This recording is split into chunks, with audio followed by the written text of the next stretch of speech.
De retour dans votre émission Angle de vue pour la troisième et dernière partie, en compagnie de notre invité Victor Laszlo. Alors Victor Laszlo, dans cette partie, on va plus largement parler de votre attrait pour l'écriture. Vous êtes vous-même écrivaine, auteure de plusieurs ouvrages et fondatrice aussi d'un festival littéraire dont l'édition 2024 débute lundi prochain, 18 novembre, ici en Martinique, avec vraiment une affiche prestigieuse. On y reviendra. Mais dites-nous d'abord d'où vous est venue cette passion pour la littérature. Est-ce que vous sauriez me dire le premier livre que vous avez lu et aussi le premier livre qui vous a donné envie d'écrire? La passion m'est venue de la bibliothèque de mes parents, tout simplement. J'ai la chance d'avoir un père qui lit beaucoup et une mère qui aime la littérature également. Alors j'ai pu toucher des livres en anglais, en français, indifféremment et sans aucun contrôle. Je suis tombée sur des livres qui n'étaient pas forcément de mon âge. Le premier livre que j'ai lu, c'était forcément un livre avec des dessins, mais je m'en souviens comme si c'était hier, et il est d'ailleurs dans mon premier roman. Ça s'appelait Ida et les fleurs. C'est un conte d'une petite fille que ses parents laissaient tous les soirs, et tous les soirs, elle se réveillait et toutes les fleurs du jardin faisaient un bal. Voilà. Et ce livre m'a beaucoup marquée, à tel point, je vous dis, que le personnage de mon premier roman s'appelle Ida. Et puis, le premier livre qui m'a donné envie d'écrire, ce sont des nouvelles de Maupassant, de Guy de Maupassant. Et c'est en particulier une nouvelle que je n'aurais pas dû lire à 11 ans, mais qui raconte l'histoire d'un militaire qui revient du front. Il est affamé, et en face de lui, dans le train, il y a une nourrice qui n'a pas de bébé à nourrir. Donc elle regorge de lait, elle n'en peut plus, elle a mal, elle s'évente, elle souffre, et elle finit par donner le sein au militaire. Voilà, ça m'a marqué, je me suis dit, ah non, donner à voir comme ça, c'est un talent exceptionnel. Donner à voir avec des mots, tout simplement, sans images, c'est génial. Vous avez écrit une saga sur les destins d'esclaves aux Antilles et ceux des Juifs de la Shoah. Pourquoi choisir justement d'aborder ces thèmes, notamment celui de la Shoah ? D'abord parce que je trouvais qu'il fallait vraiment établir des ponts entre ces deux mémoires. Et contrairement à ce qui est souvent fait, elles sont mises en concurrence. Oui, mais la Shoah, c'est plus grave. Oui, mais l'esclavage, c'est plus ancien. Oui, mais non. Les deux, la Shoah comme l'esclavage, existent depuis la nuit des temps. Pas la Shoah, pardon. Les persécutions juives dans les pays de l'Est existent, et en Afrique d'ailleurs, existent depuis la nuit des temps, comme l'esclavage, qui était inscrit dans les sociétés africaines, dans certaines tribus africaines. Ça existait depuis la nuit des temps. Et je trouve qu'il y a beaucoup de politiciens, d'humoristes qui ont fait leur lit de la concurrence mémorielle, et je me suis souvent trouvée face à des gens, pour ne citer que lui, Boris Cyrulnik par exemple, ou des anonymes qui mettaient en parallèle ces deux mémoires, ces deux tragédies de l'humanité. Et voilà, et c'est pour répondre presque à mes propres questions que j'ai écrit ce diptyque. Justement, votre dernier ouvrage intitulé « Ce qui est pour toi, la rivière ne l'emporte pas », qui est paru en 2024, l'histoire d'une jeune esclave qui toute sa vie luttera pour sa liberté. Vous abordez dans cet ouvrage le thème de l'exil aussi et de la résistance. Donc vraiment, on a l'impression que ces thèmes-là vous sont chevillés au corps. De l'émancipation aussi, oui. De l'émancipation. Ouais.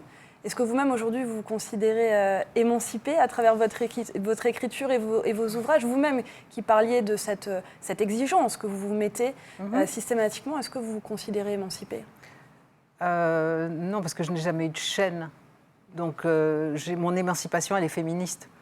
Mais elle n'est pas, je n'ai pas été sous le joug de maître, tout ça c'est mémoriel, c'est notre bagage. On peut aussi s'imposer ses propres carcans. Absolument. Je ne considère pas que je suis émancipée, mais je suis une résistante, je suis une femme debout, on dit ici, femme debout, et je me relève dès que quelque chose m'atteint. Je voulais vous dire autre chose, puis ça m'est sorti de la tête, mais c'est pas grave. Ça vous reviendra peut-être. Vous dites, Victor Laszlo, je cite, « Il est urgent de parler du pouvoir du livre. C'est en changeant celles et ceux qui lisent que la littérature a le pouvoir de changer le monde. » Oui, mais Victor Laszlo, qui lit encore aujourd'hui, qui prend encore le temps dans le monde qui est le nôtre, d'ouvrir un livre et de s'y plonger? Eh bien, beaucoup de gens, figurez-vous. C'est pour ça que le livre se porte finalement, dans le domaine de la culture, c'est le livre qui se porte le mieux encore.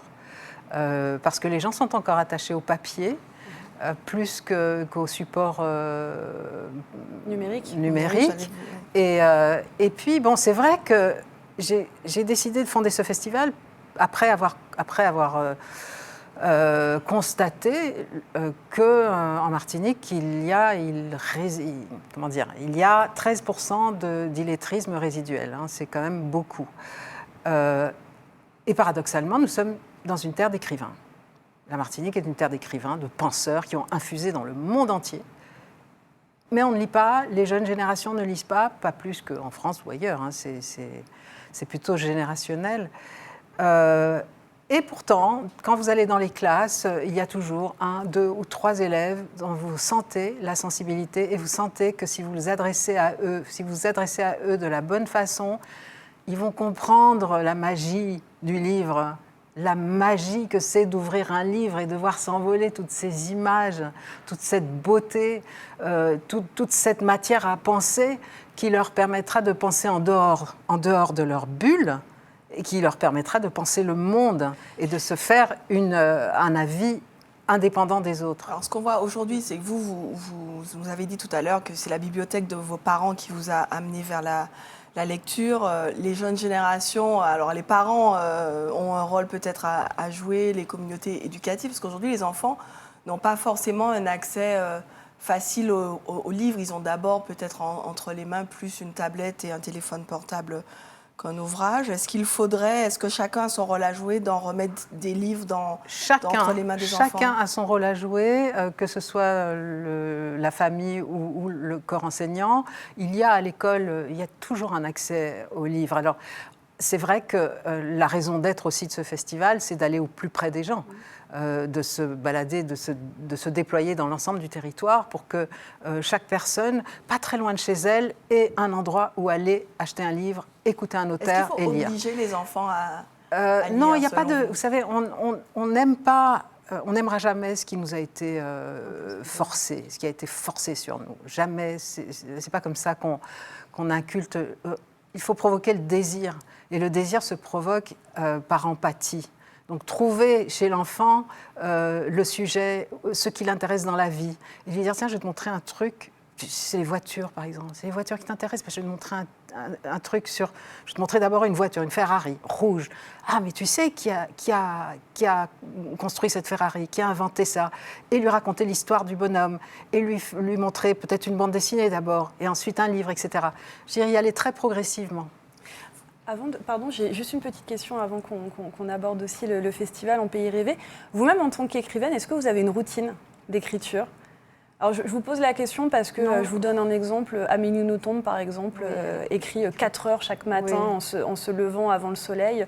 Est-ce que vous-même, vous avez une routine, quelque chose qui vous déclenche aussi, ou peut-être qui nourrit votre inspiration, ou une discipline que vous Non, vous je n'ai pas de imposez? discipline, voilà. Non. J'ai aucune discipline. Mais ça, je ne suis pas quelqu'un... Enfin, si, je suis disciplinée, mais pas pour... L'écriture, ça procède d'une gestation lente. Et lorsque le bébé est prêt à naître, je m'assois et j'écris. Et ça va vite. Je dois partir, il faut que j'aille dans un lieu où, en tout cas, rien ne vient vous perturber.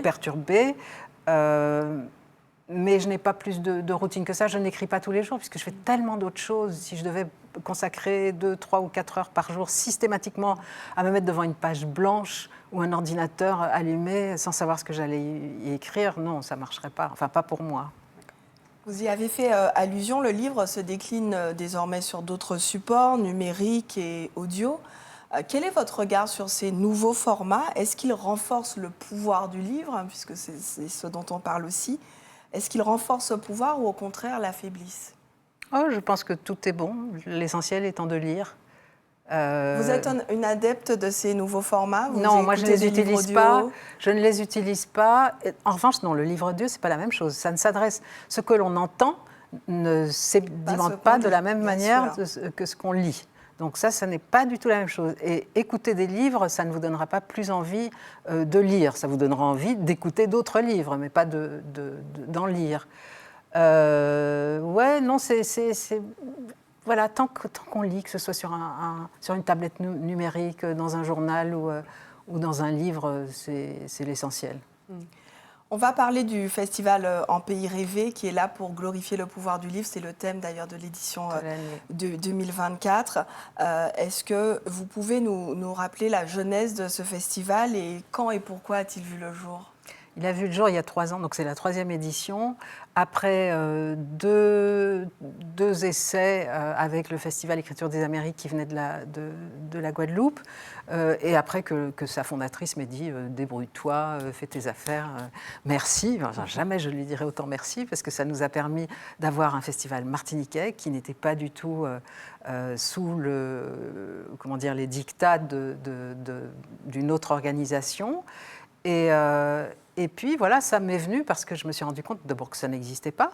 Il y avait des écrivains qui venaient en Martinique sporadiquement, il y avait des festivals, mais il n'y avait pas un festival international qui faisait venir en même temps, pendant une semaine, des écrivains de tous les continents, si possible, et les mettait ensemble autour de table avec des écrivains martiniquais.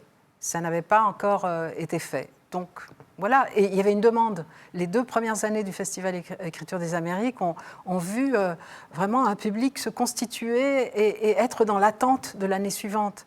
Donc ça m'a donné des ailes. Et dites-moi, le pays rêvé, est-ce que c'est la Martinique ou est-ce que c'est ce pays imaginaire dans lequel la littérature nous transporte ?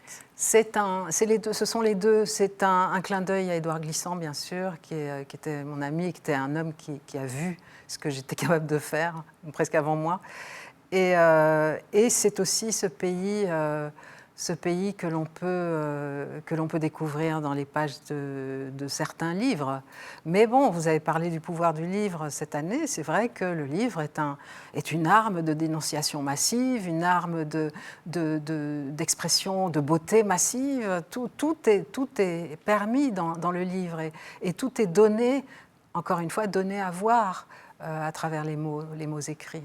Alors vous nous ramenez des pointures pendant toute cette semaine, des auteurs de renom comme Daniela Ferrière, qui est d'ailleurs le parrain de cette édition, Alain Mabanckou, Fabienne Canor, Christophe Onodibio, pour ne citer que ceux-là et celles-là. Comment faites-vous la sélection ? Et puis comment arrivez-vous à les convaincre de venir ici ?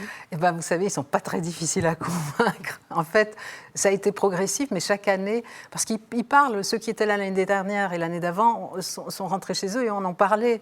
Et donc, moi, je continue à écrire, donc je vais dans des salons du livre avec mon dernier bouquin, entre autres, et je les rencontre, et ils me disent « Ah oui, j'ai entendu parler du festival, on peut y arriver, ah oui, j'aimerais bien venir, etc. » Donc, ils ne sont pas très difficiles à convaincre. Mais cette année, on a eu la chance d'avoir des partenaires nationaux également, en plus de nos partenaires martiniquais. Et c'est ainsi que Christophe Onodibio vient pour Le Point et France Inter aussi. Est-ce qu'il y a des critères pour sélectionner Alors, les critères de sélection, c'est-à-dire on établit ce motif, qui est le pouvoir du livre. Je l'établis de façon à ce que beaucoup de livres puissent y entrer, parce que sinon je passerais mon année uniquement à lire, et ça, malheureusement, j'en ai pas le temps.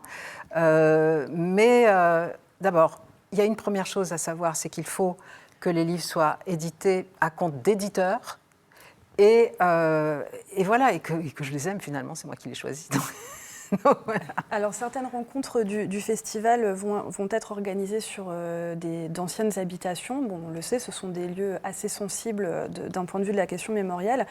Quelle résonance, justement, vous souhaitez faire prendre à ce festival en organisant aussi des rencontres sur ce type de lieu ? Eh bien, c'est que nous nous emparions de ce qui est à nous, tout simplement. En allant au domaine de la pagerie, nous habitons un lieu qu'il faut habiter autrement que dans le souvenir de la plantation. Voilà, tout simplement.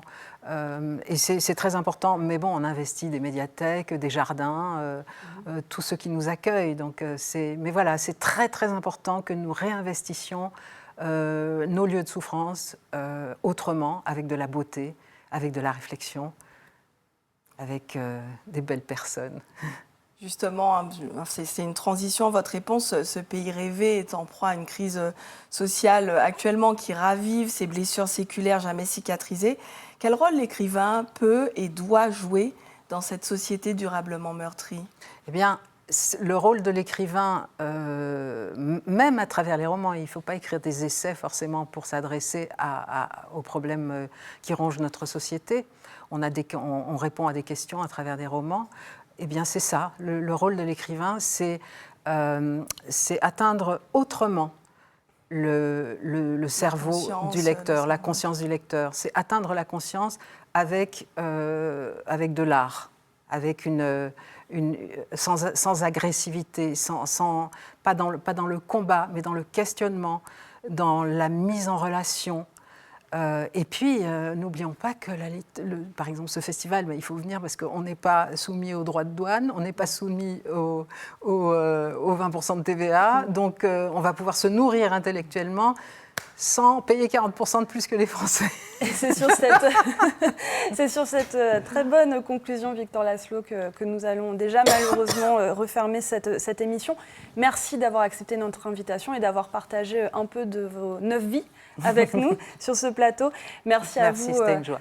Merci à vous, chers téléspectateurs et chers auditeurs, de nous avoir accompagnés pour cette 8e émission Angle de vue. Vous le savez, cet entretien est à retrouver sur les ondes, dans les colonnes de votre quotidien et en ligne sur nos 3 médias via atv.tv, rci.fm et franceanti.fr.